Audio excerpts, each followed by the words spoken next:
What's going on YouTube? It's Sean here, and I'm back today to give you guys an early look at the upcoming Air Jordan 1 Retro High OG in the Crimson Tint colorway. These are slated to drop later this week for a retail price of $160 or $215 here in Canada. The official colorway for this shoe is Crimson Tint, black, white, and hyper pink. To all my Canadian viewers out there, these will be available this coming Saturday, April 13th at retailers like The Closet Inc. So The Closet Inc. is releasing these through an Instagram raffle, so I'll add that post down below. And the raffle is going to be open until Friday afternoon Eastern Time. So be sure to check out that link down below for your chance to grab this pair for retail. So taking an in-depth look at this shoe, as you can see, this is your traditional Air Jordan 1 high silhouette. Since warmer weather is right around the corner and we're right in the middle of spring, Jordan Brand has adopted this spring-like color on the Jordan 1 silhouette. As we take a closer look at the toe box, so the leather here is done in this very pale pink. As with most of your Air Jordan 1s, we have your signature perforations running throughout the length of the toe box. So to be honest with you guys, the quality of this pink leather isn't the best. It sort of has that plastic feel to it, and it feels pretty thin to the touch. However, in contrast, wrapping around the edge of the toe box, we have this very tumbled black leather. As we move on to the midfoot of the shoe, we have more of that black leather, and I gotta say that the black leather has this very interesting feel to it. It almost feels like it's overly tumbled to the point where it's kind of fake, but on the other hand, it is very soft, and the quality on this part isn't that bad. Stitched on top of this on both the lateral side and the medial side, we have your signature Nike Swoosh. This is once again done in that pale pink. And then on the lateral side only, on this ankle collar area, we have the Air Jordan Wings logo debossed in this glossy black finish. Surrounding the top end of the shoe, we have more of that very tumbled black leather, and then covering the bottom of the back heel, we have that pale pink leather once again.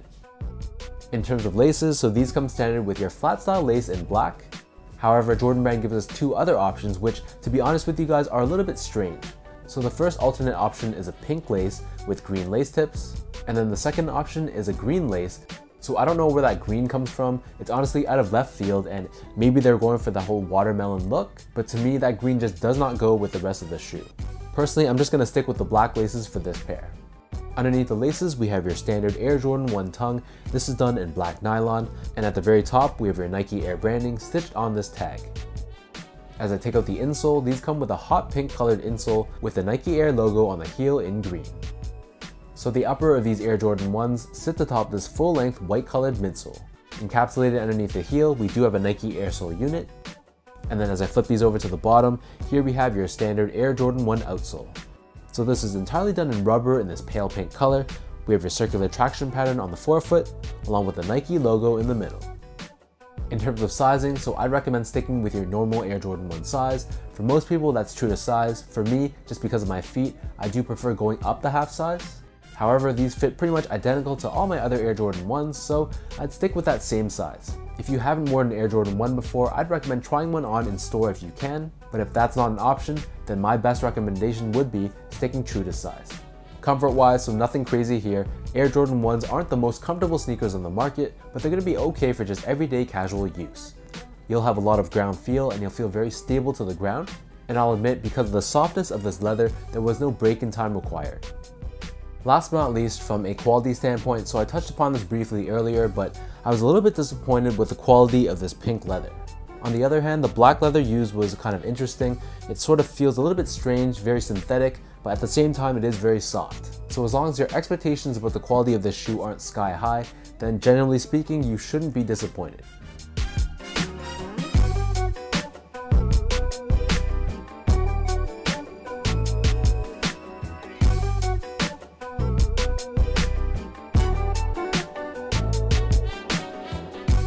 So now with all that said, let me lace these up and I'll show you guys how these look when worn on feet.